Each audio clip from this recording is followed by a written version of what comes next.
Hola, ¿qué tal? Bienvenidos a una nueva emisión de América Ahora. Les saluda Xixing en Beijing.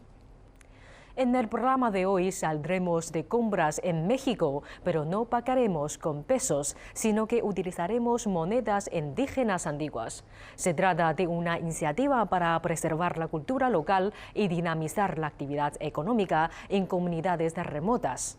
Y tras este gratificante paseo, conoceremos los esfuerzos de la organización Jóvenes por el Clima, que busca concienciar a la población sobre los peligros del cambio climático. Nos desplazaremos hasta Argentina para conversar con sus integrantes y analizar algunas de las tareas más apremiantes en la protección del medio ambiente.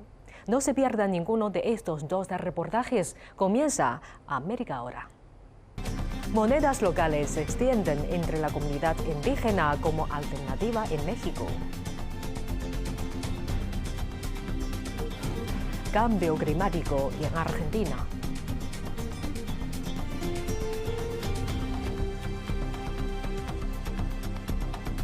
A medida que la economía global se digitaliza cada vez más, la forma en que las personas y las comunidades manejan sus finanzas están cambiando.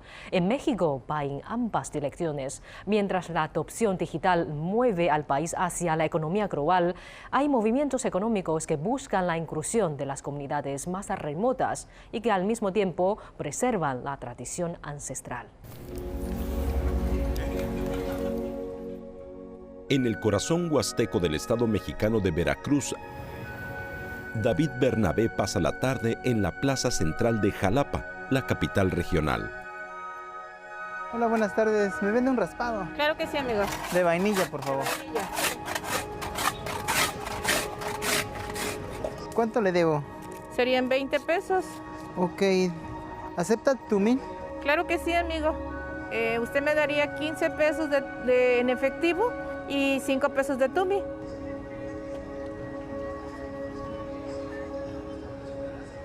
Son 20 pesos en efectivo y 5 pesos de Tumi que me está pagando el señor. Esta fue una transacción realizada en parte en una moneda alternativa que circula en esta región. O sea, de cuenta que es en efectivo esto. Así lo manejamos. Sí, con eso vamos a hacer una compra al compañero y nos paga también en efectivo para que también podamos invertir, pero también nos da un Tumi, por ejemplo, y compramos así. Todos los días desde el 2010 que inició esta moneda alternativa y pues varios negocios de aquí de la zona se han integrado con esta moneda. Al principio no creíamos, veíamos que solo eran unas estampitas, pero sin duda es de gran valor porque esta moneda se da a conocer nuestra cultura. ¿Qué es el dinero? Es una pregunta en la base misma de la economía. Fue la dinastía Tang en la China del siglo VII la primera en emitir un papel moneda sustituyendo las engorrosas monedas de cobre o caiyuan, origen de la palabra dinero, por pagarés. La gente utilizaba el llamado dinero volador porque confiaba en que la institución emisora cambiaría los pagarés por monedas físicas, otorgando así a un simple trozo de papel un valor simbólico superior al físico. La historia y la evolución del dinero han fascinado a Arturo Huerta, economista de la Universidad Autónoma de México.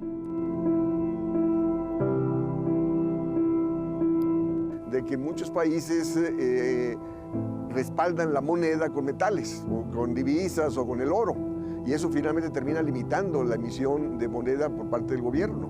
Pero un gobierno soberano es aquel que controla la moneda y no se compromete a la convertibilidad de la misma a un tipo de cambio nominal fijo.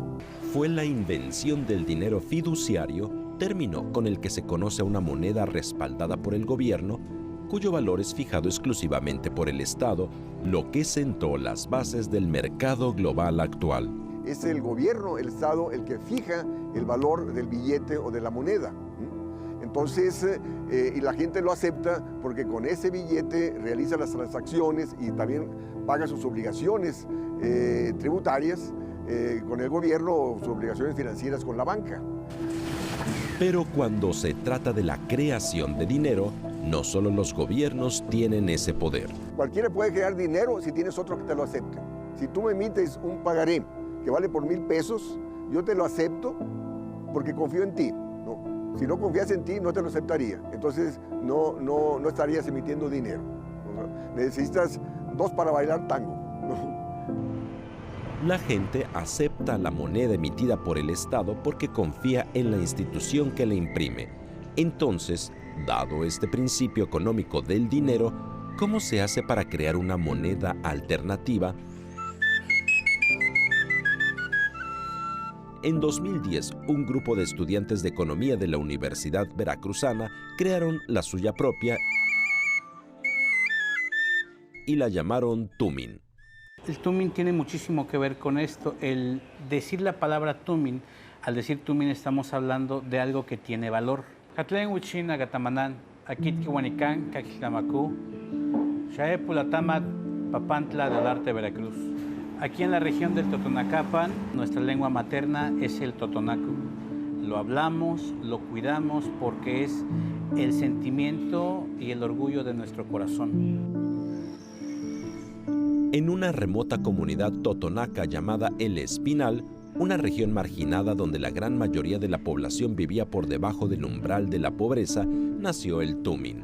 Álvaro López es uno de los principales promotores de la moneda. Bueno, en el Tumin es una iniciativa comunitaria en la que intentamos y promovemos una moneda social con la que se intenta construir otras formas de economía social y solidaria aquí en la región. El Tumin funciona como un instrumento de intercambio a la hora de que se intercambian productos o se adquieren algunos productos principalmente de primera necesidad. Físicamente, los Tumin son poco más que tarjetas ilustradas, pero su valor monetario procede del principio de que su circulación exclusivamente local conserva su valor dentro de la comunidad que los utiliza. Lucio va a merendar. Quiere comer mango, una fruta que se produce en esta región. Si va a un supermercado tradicional y paga en pesos mexicanos, el dinero que pague saldrá de Veracruz con destino a la Ciudad de México, donde está la sede financiera de la empresa. Lucio tiene su mango, pero su dinero ha salido de la economía regional. Sin embargo, al comprar su mango a un vendedor local y pagarlo en Tumin, una moneda solo aceptada localmente, esos beneficios solo pueden gastarse en esta región. Lucio sigue teniendo su mango por menos de lo que habría pagado en la tienda y, lo que es más importante, el dinero que cambió por él sigue aquí. Ángel, el vendedor de fruta, cambia el Tumin que adquirió en el puesto vecino por una barra de pan. De nuestra cultura, viene desde los abuelos. Los abuelos anteriormente hacían eso, hacían el trueque. El trueque lo hacían o sea, la carne lo cambiaba por maíz, por frijol y así, cosas que uno no tenía, lo cambiaba sus productos por otras cosas. Pero ¿cómo saber o cómo es la igualdad del precio? Porque yo tengo un precio y ella tiene otro precio. ¿Cómo igualar? Pues lo igualamos con el Tumin.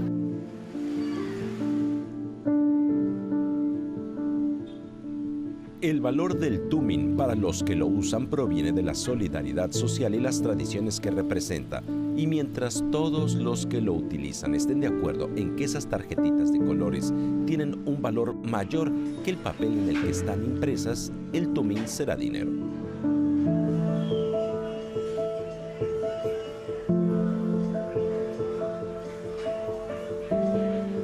Entonces, cuando iniciamos el Tumin, se enteró el gobierno y bueno, puso una demanda en contra de quienes estábamos en esos momentos motivando esta iniciativa.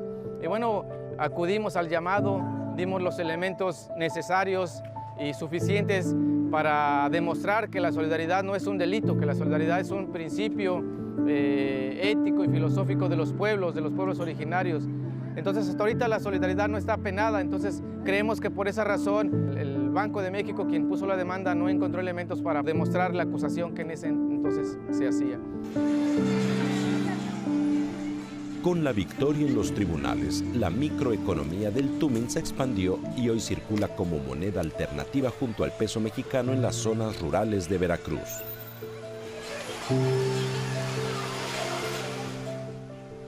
Sin embargo, la filosofía del Tumin no solo ayuda a mantener la riqueza dentro de su microeconomía regional, también ha fomentado el arte y la creatividad entre la comunidad que la utiliza. Incluso tienen nombre propio, tumistas.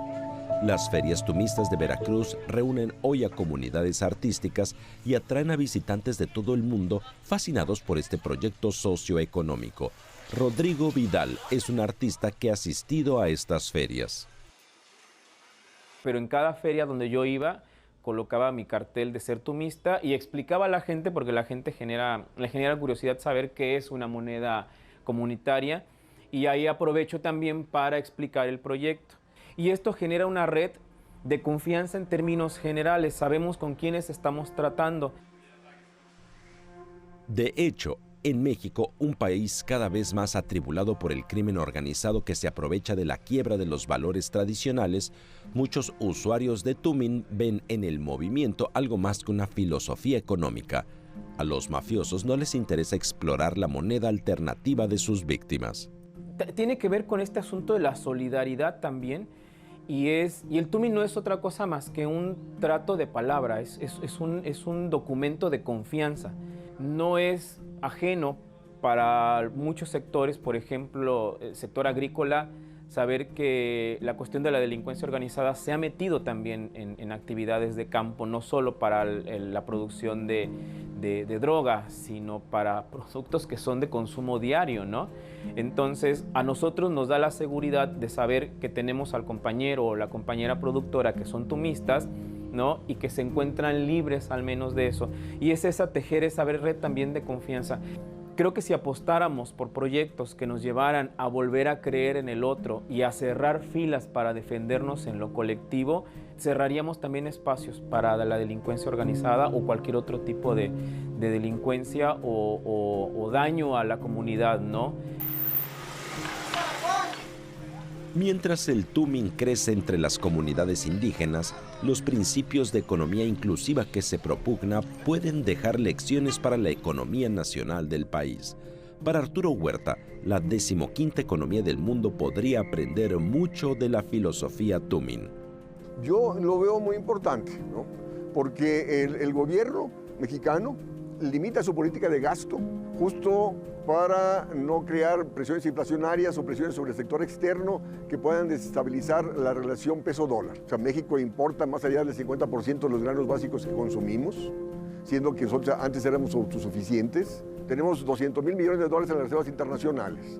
¿Favorece a quién? O esa estabilidad del tipo de cambio favorece a quién? Al sector financiero. Entonces, esa política de austeridad fiscal ha frenado la actividad económica. Y, o sea, la política económica debe responder a las necesidades nacionales y no al sector financiero, como ha venido aconteciendo. Y en una época de creciente inseguridad alimentaria, con el aumento de los precios de los granos básicos y los bienes esenciales, las naciones que son más autosuficientes en alimentación encontrarán que su propia moneda va más lejos, especialmente un dinero que solo circula dentro de ese país. Entonces, de ahí la necesidad de monedas alternativas, no convertibles al dólar, para poder potenciar el crecimiento económico. El propio gobierno podría emitir monedas no convertibles, tendría capacidad de gasto en favor de ¿qué? De la producción nacional, para apoyar el sector agrícola, para impulsar la producción de granos básicos, para impulsar la sustitución de importaciones, para impulsar la generación de empleo, para que ese empleo también te consuma productos nacionales. Entonces, una moneda alternativa no convertible te permitiría potenciar el crecimiento económico y generar condiciones de empleo. México es un país donde muchas regiones son tercermundistas en términos de desarrollo, a pesar de ser el vecino del sur de la economía más grande del mundo. La economía internacional de México depende en gran medida de Estados Unidos, donde se realiza la gran mayoría de sus actividades comerciales. Pero cuando se trata de preservar los valores tradicionales del país, las comunidades son activas. El hecho de que el Tumin saliera de Espinal y empezara a ser más regional, luego más estatal y luego empezar a ser nacional, implicó el crecimiento de nuestra comunidad.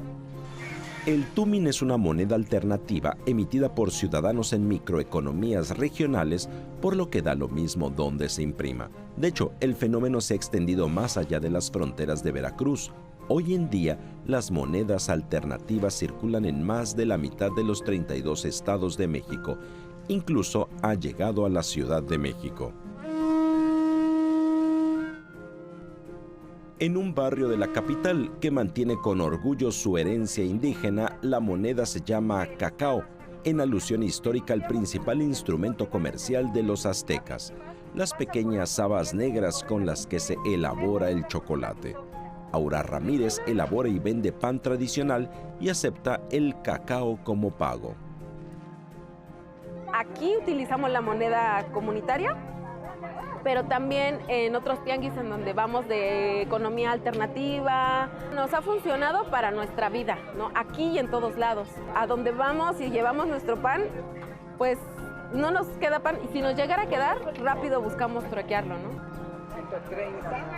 A medida que las monedas alternativas crecen en México, también lo hace el principio de que no hay alegría en saber el precio de todo y el valor de nada.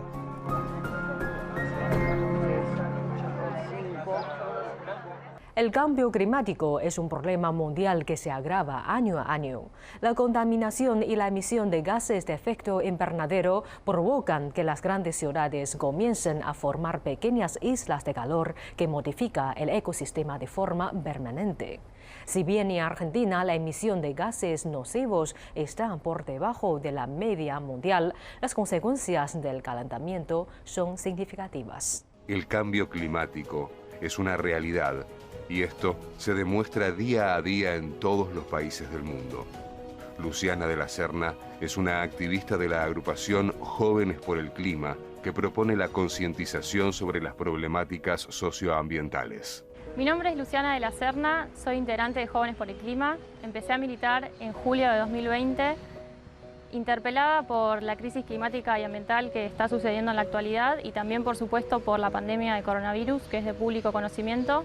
Soy abogada también, diplomada en Derecho Ambiental, me interesan muchísimo las cuestiones ambientales y creo que es necesaria la participación de toda la ciudadanía y sobre todo de los movimientos socioambientales para incidir en la visibilización de este tipo de problemáticas ambientales, como así también en la concientización. Jóvenes por el Clima es un movimiento socioambiental y juvenil que incide en la visibilización y en la concientización de las problemáticas ambientales. Comienza este movimiento en febrero de 2019 con los movimientos internacionales de cambio climático, enmarcado en el movimiento llamado Viernes por el Futuro. El cambio climático es el aumento de la temperatura media de la Tierra a raíz de no solo la variabilidad del clima, sino también de la actividad antrópica, es decir, de la actividad del hombre. Por ejemplo, el transporte, las industrias, la ganadería y la agricultura y la utilización de combustibles fósiles. Esto se empezó a incrementar la temperatura media de la Tierra a raíz de la revolución industrial. El Acuerdo de París establece justamente las responsabilidades comunes pero diferenciadas de todos los países que forman parte del acuerdo, según sean países desarrollados o en vías de desarrollo. Y esta diferenciación permite justamente que los países tengan en cuenta medidas ya sea de adaptación al cambio climático como de mitigación. Argentina particularmente es un país que no rankea alto entre los países que más gases de efecto invernadero emiten, al igual que la mayoría de los países de América Latina, justamente por no ser uno de los países más industrializados. En este sentido, me parece fundamental hacer foco en las medidas de adaptación al cambio climático más que en las de mitigación. Esto quiere decir reducir el impacto y lograr un país resiliente a las consecuencias del cambio climático más que hacer foco en mitigar, que quiere decir reducir las emisiones de gases de efecto invernadero. Argentina es un país que tiene la gran mayoría de la población viviendo en centros urbanos. Más del 80% de la población argentina vive en centros urbanos, por lo tanto las ciudades son los epicentros que más gases de efecto invernadero producen justamente por la actividad del hombre. Las ciudades resilientes están signadas por las políticas públicas que deben tener en cuenta lo ambiental como transversal a todas ellas. Esto incluye, por ejemplo, la recolección de residuos, en la cual los recicladores urbanos y cartoneros tienen un rol fundamental y debe reivindicarse y acompañarse tanto desde el Estado como desde todos los movimientos socioambientales. Otra de las medidas para tener en cuenta dentro de las ciudades es el transporte. El transporte público el uso del transporte público antes que el del auto, por ejemplo, privado, o el uso de las bicicletas. En este sentido, las ciclovías que sean funcionales en todas las ciudades. El desarrollo urbanístico es un elemento que afecta al ecosistema y genera un impacto ambiental. A su vez, el cambio climático afecta a las condiciones de vida urbanas y rurales. Para ello, es necesario contar con una arquitectura sustentable y consciente que permita enfrentar a esta realidad, tal como nos cuenta el arquitecto Máximo Peralta. Lo referido a arquitectura sustentable o las ecociudades, como se lo dice actualmente, son conceptos generalmente que vienen desde finales del siglo XX y a principios del siglo XXI empezó a desarrollarse mucho más en cómo diseñar una ciudad para las nuevas generaciones. En general, la arquitectura siempre ha tendido a transformar el territorio. Lo mismo el urbanismo.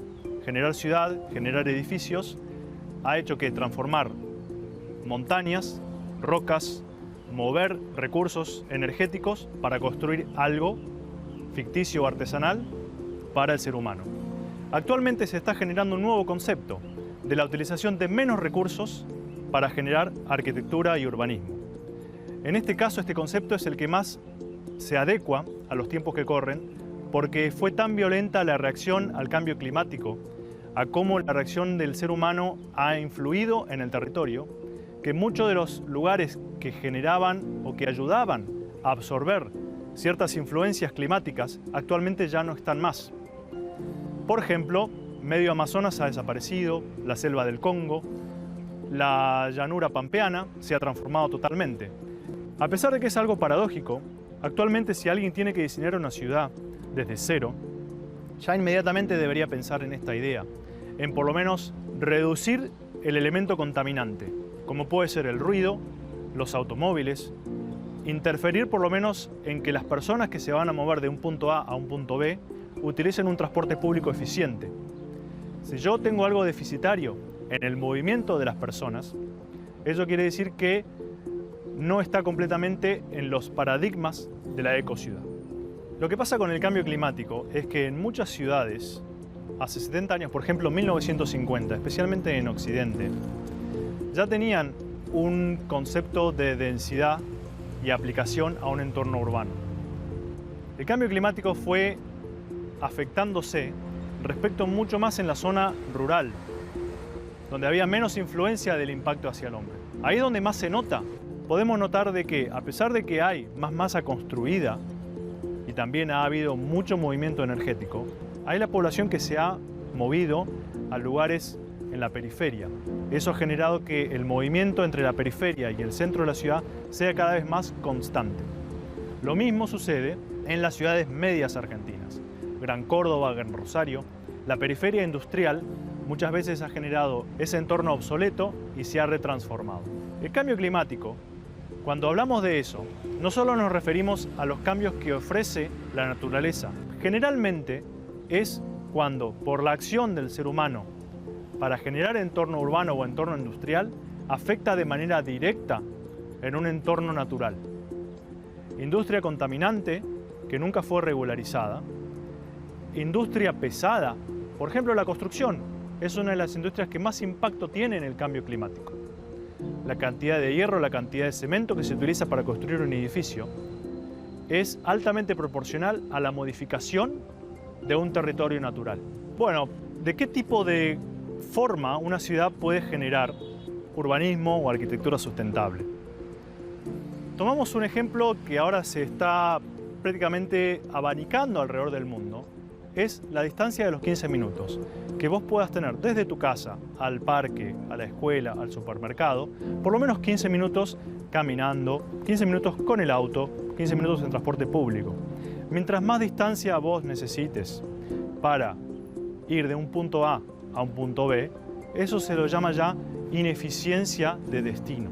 Quiere decir que si colaboramos en generar por lo menos entornos urbanos, en el lugar de sean de clase alta, clase media o clase baja, pero que puedan tener los mismos beneficios públicos, como por ejemplo un parque, un lugar de recreación, un ente de gobierno, a 15 minutos de distancia, en el transporte que se necesite, eso ya se lo llama eficiencia de diseño urbano.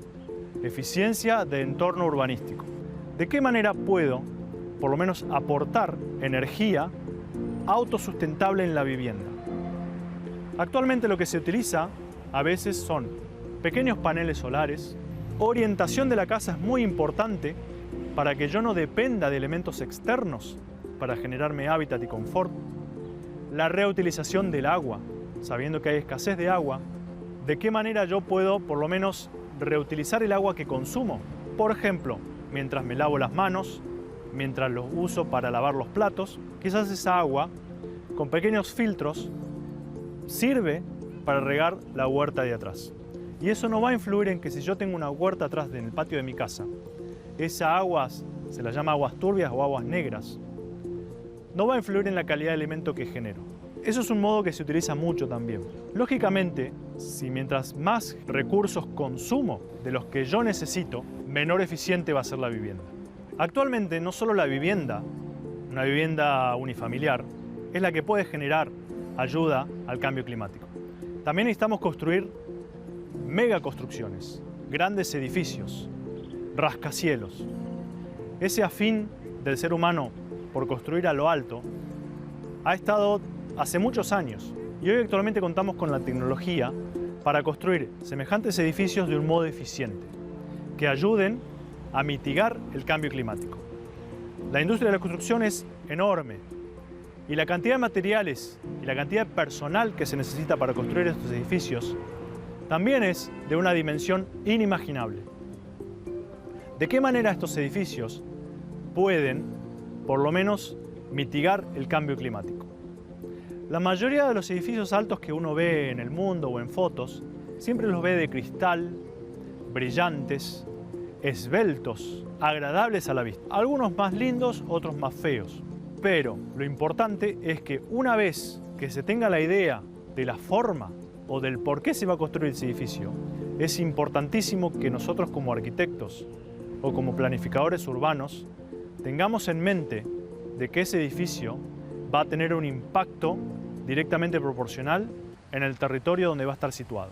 Los objetivos para 2021, tanto desde Jóvenes por el Clima como desde el resto de las organizaciones socioambientales, es que finalmente se sancione la ley de humedales que tanto necesitamos, que se sancione la ley de etiquetado frontal, que se sancione también la ley de educación ambiental que fue presentada el año pasado y, por supuesto, también afianzar los vínculos con otras organizaciones socioambientales y políticas y también incidir territorialmente a lo largo y ancho de todo el país, como así también cada uno en su movimiento local. Por ejemplo, yo estoy en Ciudad Autónoma de Buenos Aires y venimos trabajando muchísimo el tema de Costa Salguero, que también esperamos que este año pueda revertirse la situación que se está planeando.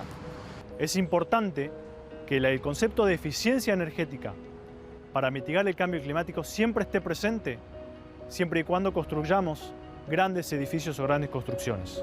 Porque si no, no se va a aportar, por lo menos, una ayuda desde el ambiente artístico, arquitectónico y urbanístico al planeta.